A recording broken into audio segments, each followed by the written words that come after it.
patronne des députés insoumis, l'invitée de BFM Politique, Mathilde Panot. Juste avant de commencer cette interview, je signale à tous ceux qui nous regardent qu'en flashant le QR code qui va apparaître juste ici, à la droite de l'écran, vous pouvez interroger directement Mathilde Panot et nous relayerons vos questions tout au long de cette émission. Mathilde Panot, un remaniement avec un probable départ d'Elisabeth Borne semble imminent. J'imagine que vous allez nous dire que cela n'importe pas, que seule la ligne politique compte. Mais est-ce qu'à minima, vous regretterez Elisabeth Borne?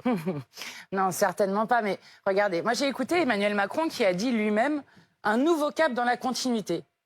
Donc ça veut tout dire. Vous pouvez changer l'équipe. D'ailleurs, on voit le jeu de chaises musicales qui va de nouveau se faire parce que personne ne veut monter dans un bateau qui coule, puisqu'on parle toujours des mêmes personnes qui seraient ici un changement de ministère, ici pour prendre la place d'un Premier ministre éventuel.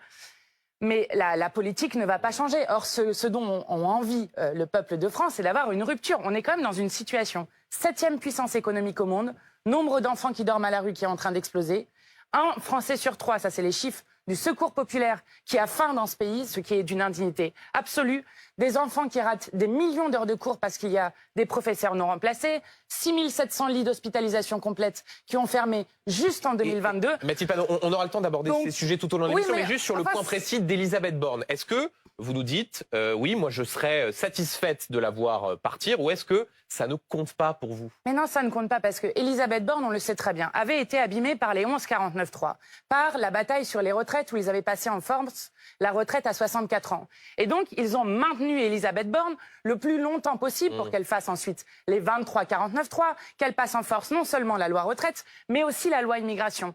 Et cette loi immigration qui, je le rappelle, reprend ligne pour ligne du programme de Jean-Marie Le Pen. Vous passez votre vie à demander le départ d'Elisabeth Borne. Là, si elle s'en va, au moins, vous pourriez vous dire, bah voilà, on a pris le point, on va gagner là-dessus. Bah, écoutez, tant qu'il n'y aura pas de changement de politique, ça ne changera pas grand-chose. D'accord. Parce que, y compris, nous, donc ça ne servait à rien d'appeler à sa démission sans arrêt, en fait. Ce que vous dites, bah, ça mais parce que, en fait, si par exemple, vous me dites Elisabeth Borne part pour un ministre qui va demander la confiance devant le Parlement, là, je prends. Là, je prends. Mais vous, comme moi, vous savez très bien qu'aucun des premiers ministres qui sont nommés pour l'instant et suspectés de pouvoir être nommés à Matignon ne demanderont la confiance à l'Assemblée nationale. Moi, je voudrais un premier ou une première ministre qui demande la confiance à l'Assemblée, qui ne passe pas sans cesse en force des mesures et qui ne gouverne pas en même temps pour des milliardaires et pour des multimilliardaires. Est-ce que vous pensez que ça peut être pire parmi les noms des prétendants qui sont cités aujourd'hui? Il y a par exemple Sébastien Lecornu qui vient de la droite, qui est le ministre de la Défense. À l'inverse, il peut y avoir Julien Denormandie qui lui était plutôt salué lorsqu'il est passé à l'agriculture. Il y a un moindre mal selon vous ou pas? Bah, on a que des mauvais choix. Regardez, alors dans les gens que vous avez nommé Monsieur Denormandie. Monsieur Denormandie, c'est un technocrate complètement déconnecté. C'est celui qui expliquait, par exemple, qu'il n'y avait que 50 hommes isolés SDF qui dormaient en Île-de-France. Je ne sais pas si vous vous rappelez. Celui qui est contre l'interdiction du glyphosate, celui qui est contre le gel des loyers, etc. Quand vous dites technocrate, le problème c'est qu'il n'ait jamais été élu. Non, je parle de quelqu'un qui est complètement déconnecté des réalités. C'est ça que je veux dire par technocrate. Ensuite, vous prenez Monsieur Lecornu. Monsieur Lecornu, comme ministre des Outre-mer, les Guadeloupéens s'en rappellent bien, puisque pendant le Covid, alors qu'il manifestait notamment pour avoir des soignants et un hôpital digne de ce nom, et surtout l'accès à l'eau, puisque je le rappelle qu'en Guadeloupe, un enfant en Guadeloupe continue d'avoir jusqu'à 1 mois et demi de cours en moins par an parce qu'il n'y a pas d'eau à l'école, que les gens sont toujours sous coupure d'eau incessante, eh bien, qu'a-t-il fait? Il a envoyé le GIGN et le RAID. Donc, en termes de rapport de force et de brutalité, vous pouvez faire mieux que Lecornu. Oui, mais moi, j'ai lu même des députés insoumis qui disaient qu'au moment du débat autour de la loi de programmation militaire, ils prenaient, sinon du plaisir, du moins, ils reconnaissaient la capacité à essayer de trouver des compromis avec le ministre de la Défense. Non, ça compte pas, non? Je ne sais pas, mais moi, je vous donne des faits, par exemple. Non, mais je vous donne des faits. Vous vous rappelez que M. Lecornu, par exemple, après 35 jours de bombardement à Gaza, lorsque Emmanuel Macron, pour la première fois, a appelé au cessez-le-feu immédiat et inconditionnel, le lendemain même, Sébastien Lecornu était en Israël, en train de rencontrer son homologue, le général Galland, qui est celui qui organise les massacres sur la population palestinienne, pour lui apporter son soutien. Donc, je ne sais pas vous dire. En fait, la politique n'est pas une question de personne, c'est la question de la ligne politique qui va être établie. Petite question, d'ailleurs, si on vous suit bien, si on suit bien vos argumentaires, quelle que soit la personne qui sera nommée à Matignon, vous allez tout faire pour essayer de la renverser? Ah bah, si vous suivez bien mon argumentaire, nous sommes une opposition. Effectivement, nous avons été élus pour nous opposer à Emmanuel Macron et pour proposer une alternative politique. Et donc, c'est ce que nous continuerons à faire. Et évidemment, nous continuerons à nous battre de toutes nos forces contre le projet d'Emmanuel Macron. Parce que, par exemple, dans les grandes choses qu'on nous promet là pour cette nouvelle année 2024, on nous promet un pacte 2. Dans ce pacte 2, on va par exemple s'attaquer aux droits des chômeurs de plus de 55 ans. Donc on aura déjà volé 2 ans de vie aux Français, mis jusqu'à 64 ans l'âge de la retraite. Et maintenant, ceux qui n'auront pas d'emploi, puisque vous le savez, pourquoi y a-t-il des protections spécifiques pour les plus de 55 ans? C'est parce que justement, il y a des discriminations spécifiques pour l'emploi des seniors. Et donc, vous allez avoir donc des gens qui vont se retrouver sans droit au chômage puisqu'on va leur baisser leur droit au chômage. C'est ça, par exemple, qu'on propose. Donc, que ça soit Monsieur Le Cornu, Monsieur de Normandie ou Madame Borne, c'est le projet politique qu'ils veulent faire. Et nous continuerons à dire que nous ne sommes pas d'accord avec ça, que nous sommes les partisans de la retraite à 60 ans et d'avoir une bonne protection sociale pour tout le peuple du pays. Une question encore sur ce remaniement avant de parler de la loi immigration. Il y a aussi le sort des ministres dits de l'aile gauche qui ont exprimé leur malaise précisément pendant les débats autour de la loi immigration. Certains ont remballé pour le moins leurs inquiétudes, notamment Clément Beaune. Est-ce que vous souhaitez que ces ministres-là restent au gouvernement pour continuer à exprimer cette voix sinon dissidente, du moins légèrement différente que la majorité du gouvernement? Moi, je veux surtout saluer l'ancien ministre de la Santé qui, lui, a eu le courage d'aller jusqu'au bout des actes qu'impliquaient ses paroles. Parce que quand ces ministres se sont exprimés, j'aurais cru, à part M. Rousseau, qu'ils auraient compris que là, on ne parlait pas de quelque chose de partisan, qu'on parlait de quelque chose qui impliquait l'identité républicaine de la France, donc qui est plus grand que ce qui nous différencie selon nos partis. Et lorsque vous arrivez à une loi qui, pour la première fois, inscrit la préférence nationale dans notre loi commune, j'aurais pensé qu'ils auraient été jusqu'au bout. Et donc, au déshonneur de ne pas avoir tenu leur parole, peut-être seront-ils écartés, je ne sais pas. Rapidement, un tout petit mot. Est-ce que vous préféreriez que le président annonce une dissolution plutôt qu'un remaniement? C'est toujours votre mantra? Écoutez, moi, ce n'est pas que j'appelle à la dissolution de l'Assemblée nationale, mais je crois que lorsque vous êtes dans une situation de blocage politique, alors la solution reste toujours le peuple. Question de Valérie Acco sur la loi immigration. Oui, justement, Mathilde Panot, le Conseil constitutionnel rendra sa décision sur cette loi d'ici au 26 janvier. Est-ce que vous demandez à ses membres, solennellement, de censurer tout ou partie de cette loi?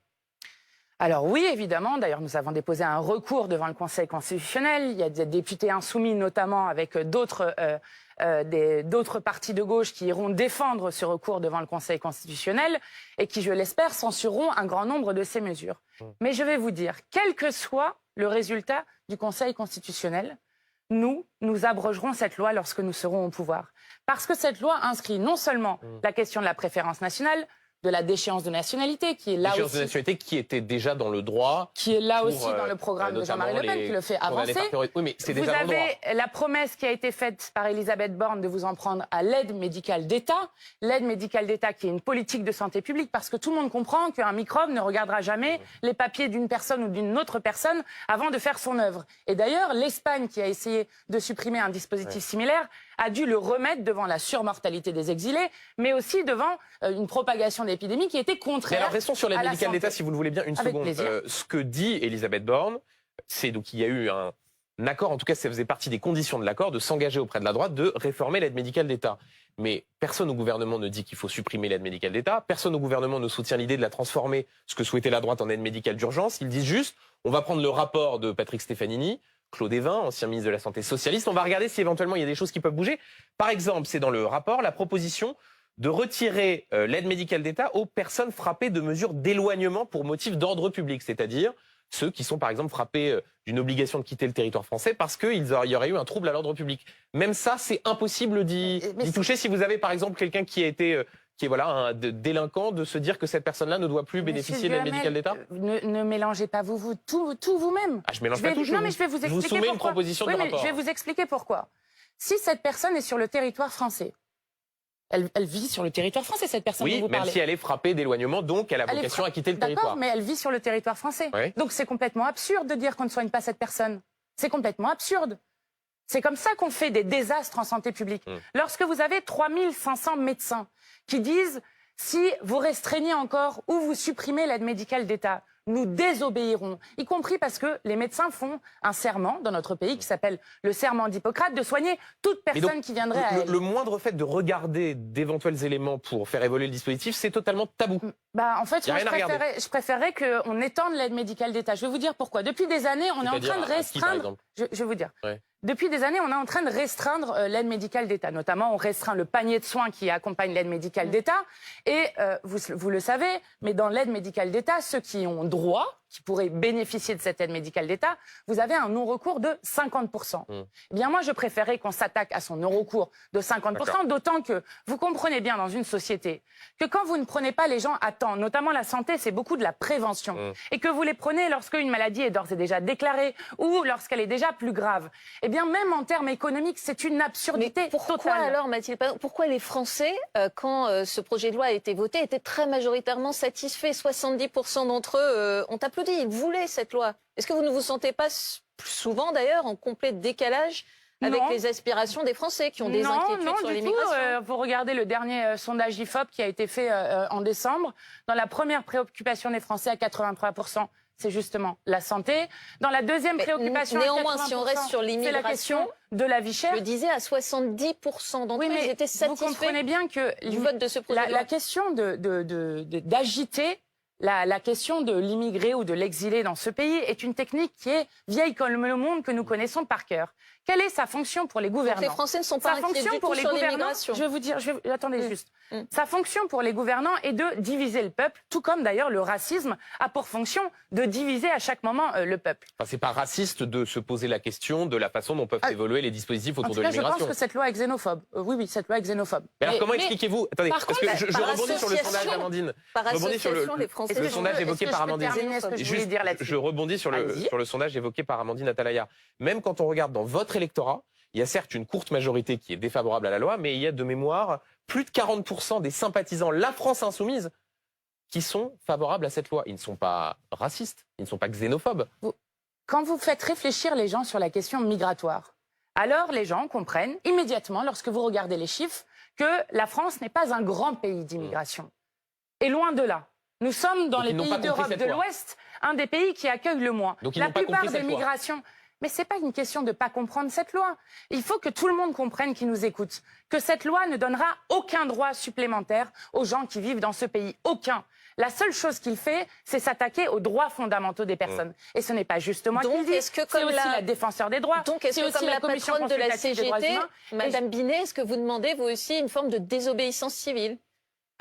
J'espère que déjà Emmanuel Macron ne promulguera pas cette loi, parce que je le dis, mais Emmanuel Macron avait dit que si cette loi était adoptée avec les voix du Rassemblement national, alors il ne la promulguerait pas en l'état. Elle a été adoptée avec les voix du Rassemblement national. Alors là-dessus, si on doit être précis, si tout le RN avait Rassemblement national votait contre, comme initialement, alors la loi ne passait pas. Alors oui, mais c'est votre précision. Très techniquement et mathématiquement parlant, il aurait fallu qu'ils s'y opposent tous, mais stricto sensu, la voix n'est pas passée avec les voix du Rassemblement national. Dans un scénario où ils se seraient opposés... Excusez-moi, s'ils doivent ne pas voter contre...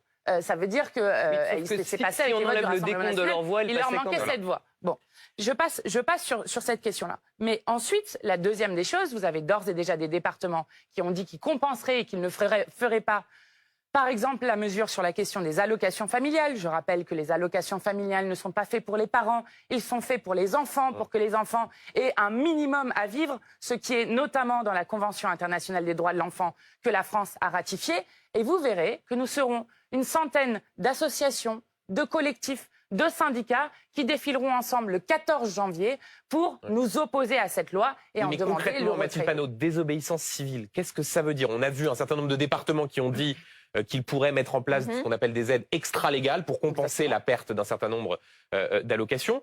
Qu'est-ce que ça veut dire sinon? Ça veut dire quoi? Ne pas appliquer des mesures qui entrent en vigueur? Auquel cas, ce serait une forme de entrer dans l'illégalité. Qu'est-ce que ça veut dire, désobéissance civile? Par exemple, lorsque, même si l'AME n'est pas dans cette loi, mais il y a un engagement de la Première ministre envers le président du Sénat, par exemple, pour les médecins, ne pas obéir au fait de ne pas soigner les gens. Là, on parle de quelque chose qui n'est pas rentré en vigueur. Là, en ce qui concerne la loi qui a été votée, c'est quoi la désobéissance civile? En tout cas, c'est ce qu'ont fait la proposition qu'ont fait les départements, c'est ça. C'est pas de la désobéissance civile, ça. C'est de dire qu'éventuellement, on compensera des aides qui seront perdues. Par exemple, ça peut être les présidents d'université qui refusent, par exemple, l'augmentation des frais d'inscription ou la caution retour qui est demandée aux étudiants. Elisabeth Borne dit qu'elle pourrait être de 10 €.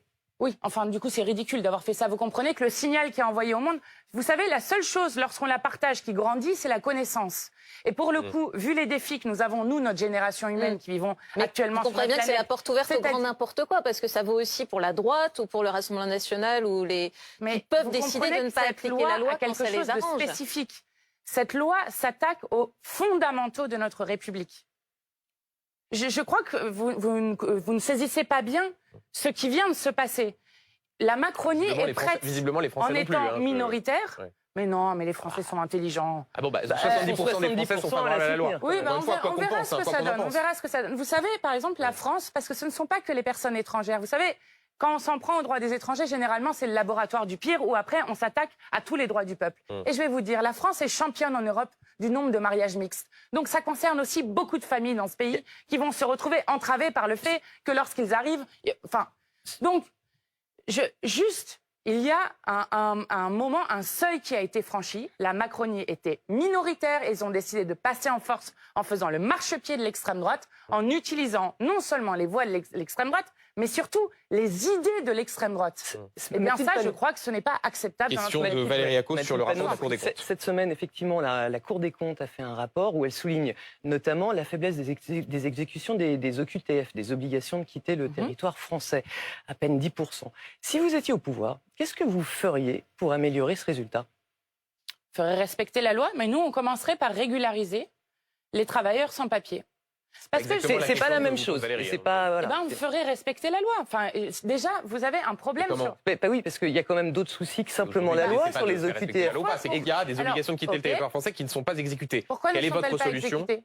Parce qu'il y a parfois des problèmes de ce qu'on appelle les laissez-passer consulaires. Les pays ne veulent pas les accueillir. Il y a parfois un certain nombre de verrous qui empêchent les expulsions. Parfois, dit la Cour des comptes, elles sont mal ciblées. C'est-à-dire qu'il y a trop d'OQTF qui sont délivrés. Et parce qu'il y a beaucoup de ce qu'on appelle des ninis. Vous savez ce que c'est des ninis? Ni régularisables, ni expulsables. Notamment parce que ce sont des pays vers lesquels nous n'avons pas le droit d'expulser. Ou vers lequel, effectivement, il y a un refus du pays dont vient la personne de recevoir de nouveau les ressortissants. Est-ce que c'est un objectif politique pour vous de mieux faire exécuter ces obligations de quitter le territoire français? Nous, on fera respecter la loi, mais nous, notre objectif, c'est de régulariser les personnes qui travaillent ici, qui cotisent ici, qui paient des impôts ici, qui sont des travailleurs. Oui, c'est ça, parce que quand vous dites faire respecter la loi... Ça vous choque pas? C'est ridiculement ça montre bien que la politique, écoutez, ça montre que la politique de fermeté qu'on nous promet à tout va ne fonctionne absolument pas. Vous avez vu ce que fait Giorgia Meloni ces derniers temps? Vous avez vu, hein? Giorgia Meloni a été élue en disant zéro immigration. Bon, non seulement l'immigration a augmenté avec le nombre de morts en Méditerranée, puisque c'est à chaque fois ce qui se passe lorsque on essaye de refermer plus les frontières. Première chose. Deuxième chose, elle a dit qu'elle devait maintenant accueillir 500 000 travailleurs qui sont travailleurs émigrés pour justement aider l'Italie qui est vieillissante. Vous savez qu'en 2024, ce qui va se passer en Europe, 2024 est l'année où on estime, cette année, qu'il y a plus de personnes âgées en Europe que de bébés.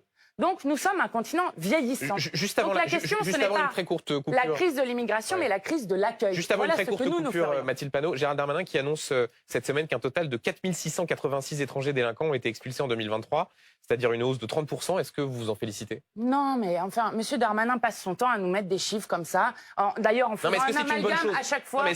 Immigrés, délinquants. Oui. Là, c'est des délinquants étrangers qui ont été expulsés, plus 30%. Est-ce que c'est une bonne chose? Non, enfin, je considère que c'est une politique qui est, à part une politique de communication de chiffres qui est faite, qui n'est pas une politique pensée. Je vais vous dire donc pourquoi. Donc il ne faut pas expulser les délinquants étrangers. Non, mais c'est une question que je vous pose assez simple. Non, mais c'est pas ça. Monsieur Darmanin est un hypocrite. Voilà, c'est un hypocrite. Parce qu'en continuant les politiques d'inaction climatique, c'est comme ça qu'on va avoir 1,2 milliard de réfugiés, notamment climatiques, d'ici à 2050. En continuant les politiques de libre-échange qui détruisent les agricultures paysannes et qui permettent de vivre aux gens, c'est comme ça qu'on force des gens à partir. Donc il faut arrêter avec tout ça, il faut avoir une politique de raison. Merci beaucoup Mathilde Panot. On fait une très courte coupure et on se retrouve dans un instant. À tout de suite dans BFM Politique. Mathilde Panot, invitée de BFM Politique. Mathilde Panot, avant de continuer nos échanges, une question d'un téléspectateur qui s'appelle Martial. Voilà ce que Martial vous demande. Que pensez-vous de la visite de la ministre de la Santé dans un institut connu pour ses positions anti-IVG, inquiétant point d'interrogation, pour préciser pour ceux qui peut-être n'ont pas suivi, il s'agit d'Agnès Firmin-Lebaudot, ministre de la Santé par intérim qui s'est rendu à l'Institut Jérôme Lejeune, proche de la Fondation Jérôme Lejeune, qui effectivement est connue pour ses positions pour le moins conservatrices sur la question non seulement de l'avortement, mais également de la fin de vie. Oui, alors j'ai vu que Madame Firmin-Lebaudot, suite à la polémique que ça a créée, a essayé d'expliquer la raison pour laquelle elle y était. Pour que tout le monde comprenne, la Fondation Lejeune fait par exemple des manuels anti-IVG, milite activement contre le droit à l'avortement, le droit aux femmes de disposer de leur corps, et aussi le droit de mourir dans la dignité, comme vous l'avez dit, qui sont 2 chantiers qui devraient normalement aboutir en 2024 et qui sont l'humanisme porté à son paroxysme, ce qui est pour nous très important, c'est-à-dire d'être maître de sa personne jusque dans sa mort ou dans le choix de poursuivre ou non une grossesse. Donc le fait qu'elle y aille en tout début d'année, au moment où en mars doit être inscrit dans la Constitution le droit à l'avortement, au moment où en juin, si le président ne tergiverse pas, doit être enfin inscrit ce que les Français attendent massivement, c'est-à-dire le droit de mourir dans la dignité. Elle dit la démocratie, c'est aussi échanger avec les personnes qui ne partagent pas vos idées. Oui, enfin, elle devrait soit assumer, soit s'excuser, mais on ne peut pas être entre les deux. Là, elle a été spécifiquement dans le chantre de ceux qui s'opposent aux nouveaux droits que nous proposerons dans le cadre notamment de la 6e République. Donc je crois que c'est assez scandaleux comme premier acte en début d'année. Le gouvernement, ce qui par ailleurs est vraisemblablement envisagé compte tenu des accusations dans le cadre d'une affaire, qui la voit être accusée d'avoir perçu de façon indue des cadeaux de la part d'Urgo, en l'espèce. Donc vous souhaitez qu'elle quitte le gouvernement? Écoutez, en tout cas, ça ne va pas du tout de la part d'un gouvernement d'envoyer un tel signal, alors que des chantiers sont sur la table. Et pour le coup, je le dis, et pour l'avortement et pour le droit de mourir dans la dignité, ce sont grâce à des militants et des militantes qui, depuis des années et des années, militent sur ce sujet, que probablement nous allons réussir à conquérir ces droits nouveaux pour le peuple français. Et je rappelle à ceux qui nous regardent que vous pouvez continuer à interpeller, comme Martial vient de le faire, directement Mathilde Panot, avec ce QR code à droite de l'écran. Mathilde Panot, mardi soir, le numéro 2 du Hamas était tué par une frappe israélienne sur l'immeuble où il se trouvait, en l'occurrence au Liban, à Beyrouth. Et votre réaction le lendemain a suscité beaucoup de commentaires. La voici, elle va apparaître à l'écran. L'armée israélienne bombarde la capitale libanaise. Le criminel de guerre Netanyahou fait courir le risque d'une guerre régionalisée. L'appui des États-Unis rend possible ces exactions. La France doit exiger la réunion d'urgence du Conseil de sécurité des Nations Unies. Des sanctions fermes doivent être prises sans délai. Est-ce à dire, Mathilde Panot, que vous regrettez, que vous condamnez l'élimination du numéro 2 du Hamas? Écoutez, si par exemple un criminel de guerre belge ou quelqu'un qui aurait commis un acte de terrorisme belge allait se cacher en plein Paris, je ne serais pas très enthousiaste que la Belgique arrive avec des drones pour tuer en plein Paris cette personne-là. Ça ne marche pas comme ça. C'est pas ce qui ni s'est passé le là, droit en l'espèce, international, ni... Non mais vous vous rendez compte, le Liban est un État souverain, monsieur Duhamel. Et donc, ça ne peut pas fonctionner comme ça. Mais donc, ça veut dire que vous condamnez le fait que ce n'est pas la membre question. du Hamas, terroriste numéro 2, donc responsable des attaques du 7 octobre, ait été éliminé? Non, mais la question est assez simple, Mathilde Panot. Je condamne le fait qu'Israël l'ait fait sur un État souverain, effectivement, parce que je ne suis pas d'accord avec le fait que Netanyahou, le gouvernement d'extrême droite de Netanyahou, puisse aller comme ça dans des pays à côté, qui ne sont pas les siens, mener des frappes comme il le fait. Une seconde. L'exemple que je vous ai donné entre la Belgique et la France fait comprendre à tout le monde que ce n'est pas possible. Je vais vous soumettre un autre exemple. Quand Oussama Ben Laden est éliminé par les États-Unis au Pakistan, le Pakistan est un État souverain. Ça vous a choqué de la même manière? Mais écoutez, vous comprenez bien que dans le droit international, ça ne peut pas fonctionner comme ça. Ni la lutte contre le terrorisme, ni la question du droit international. Donc, on fait ça dans le cadre de droit international. Donc, ça veut dire qu'il ne fallait pas le faire non plus. Donc, ça veut dire qu'il ne fallait pas le faire non plus. Écoutez-moi, si vous voulez éliminer quelqu'un, vous le faites dans le cadre d'une coalition internationale. Et déjà, on peut discuter de savoir si c'est efficace ou pas. Mais faisons-le dans le cadre d'une coalition internationale. Où est la coalition internationale? Vous savez ce qui s'est passé à l'Assemblée générale des Nations Unies le 13 décembre? Sur demande d'Antonio Guterres, le secrétaire général de l'ONU, qui a demandé, avec l'article 99, une assemblée générale. Est-ce que vous avez regardé le résultat du vote sur le cessez-le-feu à l'Assemblée générale? L'avez-vous regardé? Non. Pardon, Mathilde Panot, mais là, excusez-moi, souffrez que l'on choisisse les questions qu'on vous pose. Là, on est sur la question de l'élimination du numéro 2 du Hamas. Et donc, Valérie Acton, sur ce sujet, a une question à vous poser. Il y avait 153 voix pour et seulement 10 voix contre, dont les États-Unis, dont Israël. Donc, vous êtes sur Israël qui est en train d'être isolé de plus en plus sur la scène internationale. Mais certes, mais ceci dit, Mathilde Panot, on ne dit pas que c'est pas important. Valérie Raco, gouvernement, sur ce un sujet. ministre du Mathilde Panot. gouvernement des États-Unis Mathilde qui est en Panot. train de faire un tour dans la région pour inviter un embrasement du conflit. Vous croyez qu'il n'y a que moi qui crains cela? Mathilde Panot, c'est pas le sujet là en Ah l'occurrence. bah si, c'est Non, ça le sujet. La question C'est aussi le qu'on sujet de essaye savoir de... si Mais- le conflit s'embrase à un niveau régional, ce qui serait une question, horreur dans l'horreur. Ce qu'on souhaite déterminer aussi, c'est par exemple, Israël décide d'éliminer des dignitaires du Hamas qui sont responsables des attaques du 7 octobre. Est-ce que vous trouvez que c'est illégitime qu'Israël décide d'éliminer des dignitaires du Hamas qui sont responsables De la des manière attaques du dont ils 7 le font, octobre? tout à fait. De la manière dont ils le font, tout à fait. Vous trouvez C'est-à-dire que... la manière. Mais vous vous rendez compte de ce qui se passe à Gaza, sérieusement?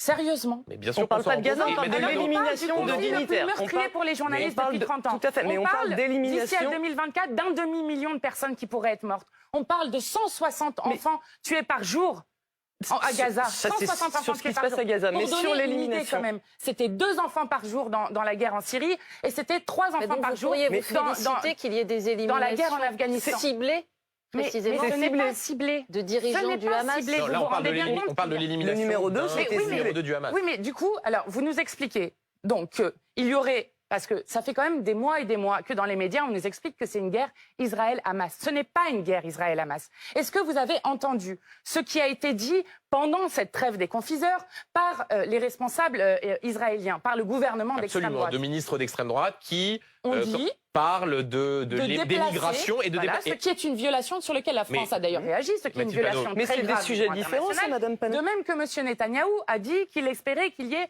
le moins de Palestiniens possible à Gaza. Je vais vous dire, moi je suis pour le respect du droit international. Et dans le droit international, ça ne donne pas la possibilité d'aller frapper dans un pays voisin. Ça ne Donc- fonctionne pas donc comme ça ça. veut dire Ce n'est que pas Isra- possible. Non, mais Parce que Mathilde sinon, Panot. il n'y a plus aucune règle. plus Pardonnez-moi, aucune chose pardonnez-moi, qui mais peut- pour que les choses soient très claires, ça veut dire qu'Israël n'est pas légitime à éliminer des membres du Hamas, qu'ils soient dans la bande de Gaza, qu'ils soient au Liban, qu'ils soient au Qatar. Pour vous, ils ne doivent pas le faire. Ben non. Ok, ben Non, voilà, ils ben le moi, font ça par- a le mérite d'être clair. C'est le droit international qui doit... Quand vous avez des choses qui se passent dans le cadre du droit international, c'est une chose. Mais sinon, non. Le gouvernement Netanyahou seul n'a pas le droit de le faire. Parce que qu'est-ce qui se passe sinon? Qu'est-ce qui se passe sinon? S'il n'y a pas du sang-froid du côté libanais, vous vous imaginez si la guerre devient régionale, ce qui est la crainte, pas seulement de Mathilde Panot, pas seulement de la France insoumise, mais ce qui est la crainte de beaucoup de gens dans Donc le juste monde. une question encore, avec une comparaison. une Mathilde majorité. Panot, si vous me permettez, quand les Français, après notamment les attentats du 13 novembre ou de Charlie Hebdo, ont décidé de faire des opérations ciblées à l'étranger pour aller éliminer, neutraliser, c'est le mot qui est utilisé, des terroristes. Là encore, ça ne devait pas être fait? À quel moment est-ce qu'on a fait des opérations ciblées après Charlie Hebdo? Ça a été raconté notamment dans le livre de nos confrères Gérard Davet et Fabrice Lhomme, où d'ailleurs François Hollande en parlait de façon assez libre, de ce qu'on appelait les opérations homo, qui étaient décidées par le président de la République directement pour aller neutraliser des terroristes à l'étranger. Écoutez, moi, je suis pour le respect du droit international. Et je vais vous dire, ce qui est en train de se passer nous fait courir le risque d'un embrasement du conflit dans la région.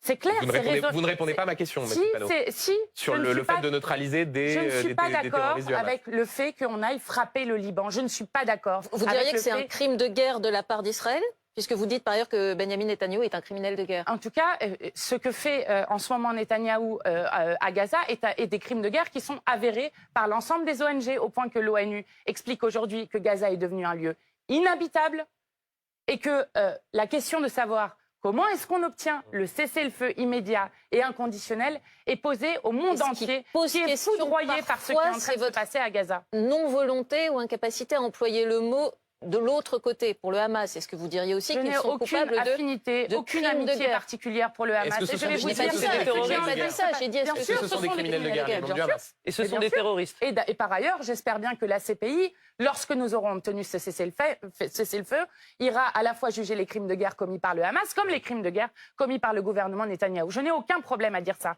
Mais je vais vous dire, ce qui est en train de se passer et qui est grave, c'est qu'on est en train d'enterrer la solution à 2 États. Voilà ce que fait Netanyahou et l'extrême droite israélienne, c'est empêcher qu'il y ait une solution politique qui est la seule à même de faire en sorte que le peuple palestinien et le peuple israélien puissent vivre en paix et en sécurité.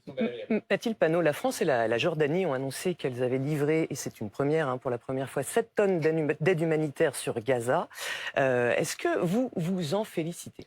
Alors je m'en félicite et je dis, comme a expliqué encore récemment Médecins du Monde, qu'il ne faut pas, par contre, que cela dépolitise la question. Cela veut dire que, évidemment, aider, c'est important, même si, quand je dis qu'un responsable, un coordinateur de l'ONU explique que Gaza est devenu inhabitable, je ne sais pas si cette aide humanitaire sera suffisante. Loin de là, mais elle est importante, et je salue le fait que la France l'ait fait.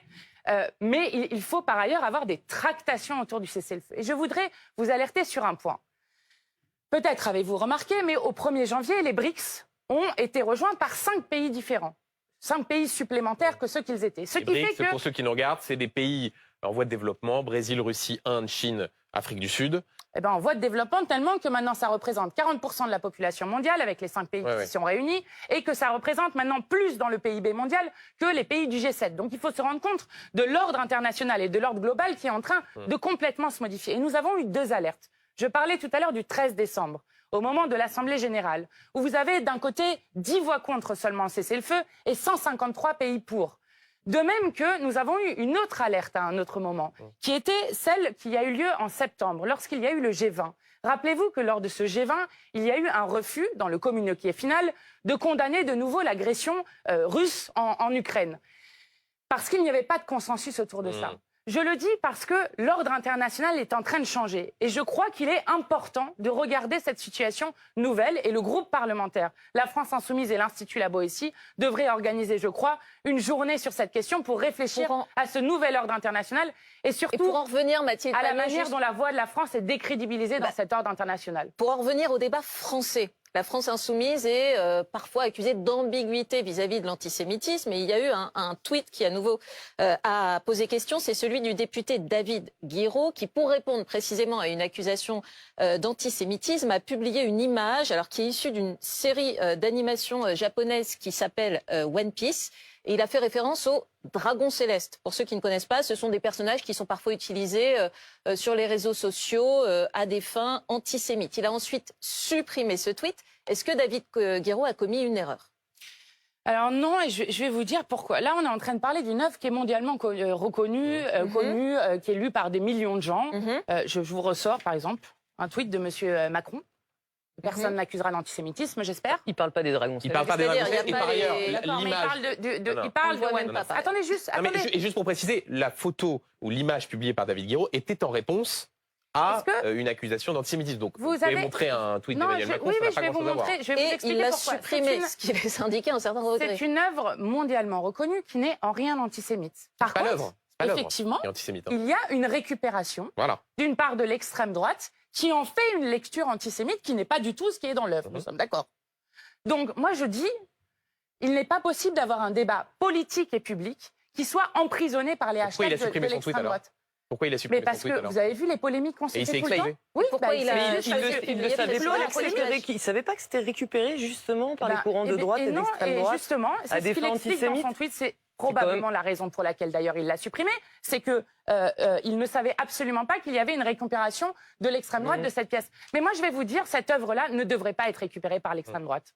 Moi, je suis d'accord avec le fait qu'Emmanuel Macron fasse un truc dessus. Est-ce que c'était pas quand même maladroit parce que il a beau dire qu'il ne savait pas, c'était quand même connu. Je vais vous dire, moi, ce qui, je trouve, fait du mal à la lutte contre l'antisémitisme, c'est de sans cesse nous inventer. Vous vous rendez compte que moi, on m'a dit que j'étais antisémite parce que j'avais dit au moment du naufrage, parce que c'était ça le thème de mon discours, du naufrage des législatives où les macronistes perdent 100 députés, j'ai dit rescapé. Non mais vous vous rendez compte qu'on m'a fait un procès d'antisémitisme pour ça. Eh bien je vais vous dire, pourquoi je trouve ça non seulement infamant pour nous, mais problématique pour la lutte contre l'antisémitisme qu'il faut continuer dans ce pays. Mais attendez, pardon, Parce que vous avez, par exemple, quand vous avez quelqu'un du Rassemblement national, est-ce que vous leur demandez si M. Bocaletti attendez, alors là, pardon Mathilde Panot, mais sur ce sujet, on les interroge, en l'espèce, moi j'ai interrogé Jordan Bardella aussi sur moi, il n'y a pas d'antisémites dans mon groupe, par contre, il y en a dans leur groupe. Non mais Mathilde Panot, notamment ce libraire négationniste. Mathilde Panot, la question qu'on vous pose, c'est quand on a David Guiraud qui publie ce visuel-là, qui est effectivement parfois utilisé par des gens d'extrême droite à des fins antisémites, qui dit ensuite « je ne voulais heurter personne, je retire ». Quand on a les propos de Jean-Luc Mélenchon sur le président du CRIF d'extrême droite, quand on a les propos tenus par David... Attendez. Quand on a les propos tenus par David Guiraud à Tunis, sur lesquels d'ailleurs il s'est excusé en expliquant qu'il avait été trop léger.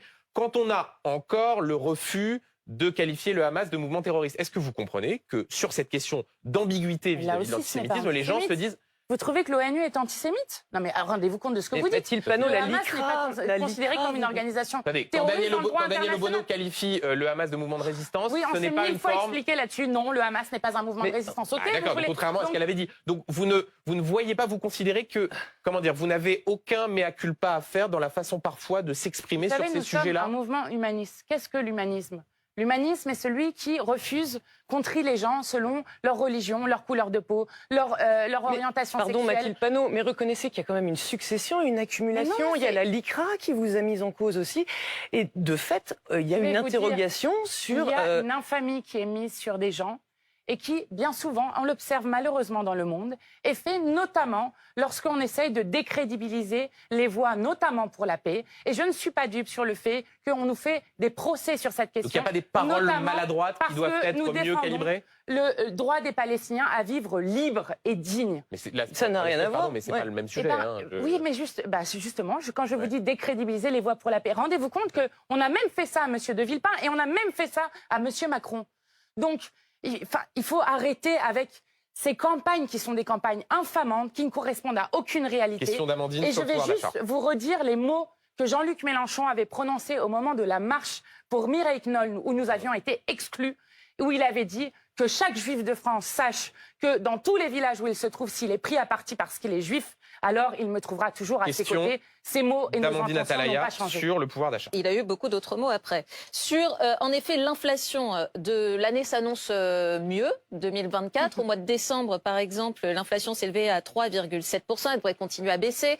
Ça va être a priori le même mouvement pour les prix dans l'alimentation, puisque l'Association nationale des industries alimentaires s'attend à une hausse des prix entre 2 et 3% en 2024. Est-ce que ça y est, cette bataille-là est gagnée? Écoutez, ça fait tellement de fois qu'on nous annonce que c'est gagné. Je regardais, j'essayais de vous retrouver les chiffres qui montrent que sur les produits frais, on devrait avoir encore une augmentation de 8%.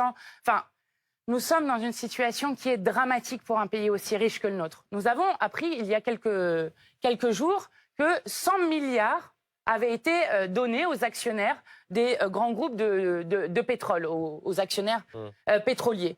Or, il se trouve que depuis 2 ans, l'essence, notamment le sans-plomb, a augmenté de 20% pour les gens.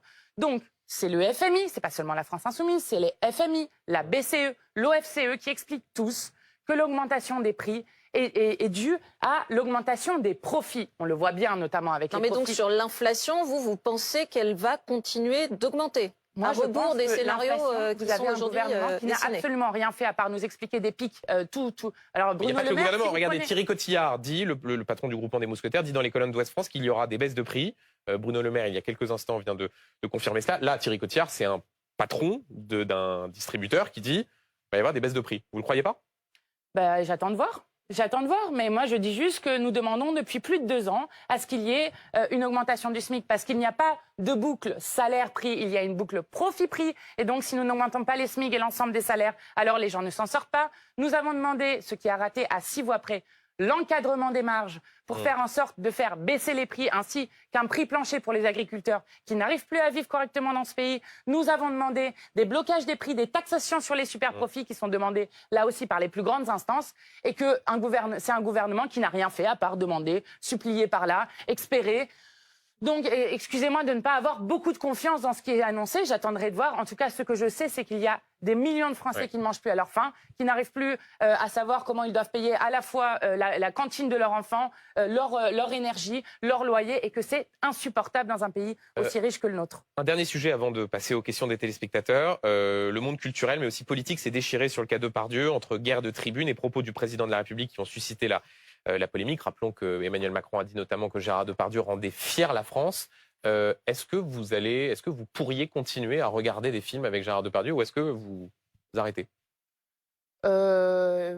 J'ai jamais trop regardé ces derniers temps de films avec Depardieu, mais Vous avez jamais vu de film avec Gérard Depardieu? Si, j'ai vu des films avec Gérard Depardieu, mais c'est pas mon acteur préféré, loin de là. Enfin, Ah oui, c'est ça que je suis en d'accord. train de vous dire. Non, je ne sais pas si je bannirai tous les films que je regarderai, mais non, je crois que c'est l'honneur des 8000 artistes qui ont signé une tribune pour dire qu'il n'était pas admissible. Elles ont dit quelque chose qui était très intéressant dedans, celles qui ont initié cette tribune, en disant « cela choque plus le monde et la société que des hommes honnêtes se fassent injustement accusés par des femmes, puisque je rappelle que Gérard Depardieu a 3 plaintes pour viol et agression sexuelle, 13 témoignages de femmes qui ont témoigné là aussi de formes d'agression sexuelle, donc ça suscite plus de réactions et d'effroi que l'idée que les femmes, elles, qui sont violées ou agressées sexuellement, n'arrivent pas à obtenir justice, puisque je rappelle que seuls 0,6% des viols sont jugés et condamnés dans ce pays. Il faut lui retirer la Légion d'honneur à Gérard Oui, je Depardieu. pense que oui, ça c'est évident. Enfin, c'est évident. Question des téléspectateurs, donc Mathilde Panot, avec la question suivante qui vous est posée par Pauline. Madame Panot, faites-vous le dry January? Le dry January, pour ceux qui soit n'aiment pas les anglicismes, soit n'ont pas forcément suivi, dry January, ça veut dire qu'au mois de janvier, on prend la bonne résolution de ne pas boire d'alcool. Alors, comme nous n'aimons pas trop la normalité à la France Insoumise, vous savez, je l'ai fait en juin. Donc, je n'ai pas fait le dry January, je l'ai fait en juin, voilà. Dry June. Pourquoi au mois de juin Bon, parce que de temps en temps, ça fait du bien à l'organisme. Ouais. D'accord. Donc dry January, non. Là, par contre. Ah bah, écoutez, j'ai pas commencé en janvier, donc je vais pas. Donc non. Il y a une question plus sérieuse derrière Mais celle de Pauline, qui est certains accusent le gouvernement de ne pas être suffisamment allant en termes de messages de santé publique. Certains considérant que soit le lobby du vin, soit l'importance du secteur, du secteur économique de l'alcool, fait que le gouvernement ne va pas assez loin dans le message de santé publique sur les ravages de l'alcool et qu'il pourrait y avoir une consigne de faire le dry January ou une consigne du moins un appel et que ce n'est pas le cas. Est-ce que ça vous le regrettez? Bah oui, je pense que c'est important en termes de questions de santé publique. La question de l'alcoolisme existe toujours dans ce pays. Je rappelle que pendant des années, on nous a expliqué que boire un verre de vin rouge par jour, c'était bon pour la santé. Qu'il y a même lorsque vous parlez aux plus anciens d'entre nous, des gens qui vous racontent qu'à la cantine, ils avaient par exemple des pichets de bière pour les enfants. Donc il y a évidemment beaucoup de progrès qui ont été faits, mais il faut continuer de dire que l'alcool a un côté addictif, que c'est une question de prévention de santé publique. Donc vous appelez vos sympathisants à faire le dry January? Moi, j'aime pas trop le faire sur un mode, mais je pense qu'il est recommandé, effectivement, en termes de santé publique, de ne pas, en tout cas déjà de boire, non pas seul, mais accompagné avec des amis, que ça reste un plaisir collectif. Et je pense qu'il est effectivement important, à des moments, de ne pas boire pendant des périodes, ce qui est bon pour l'organisme. Merci beaucoup, Mathilde Panot, d'avoir été l'invitée de Merci à BFM vous. Politique. Merci à